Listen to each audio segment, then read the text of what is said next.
ពីមនុស្សឯកាទៅមនុស្សឯកាបំផុតគ្រប់យ៉ាងព្រោះតែអូនម្នាក់គត់រុនធត់ចិត្តខ្លាទេ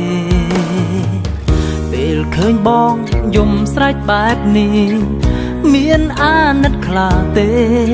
ត្រេកអរទេបើបងស្លាប់នៅមកកលយ៉ាងមួយម៉ាត់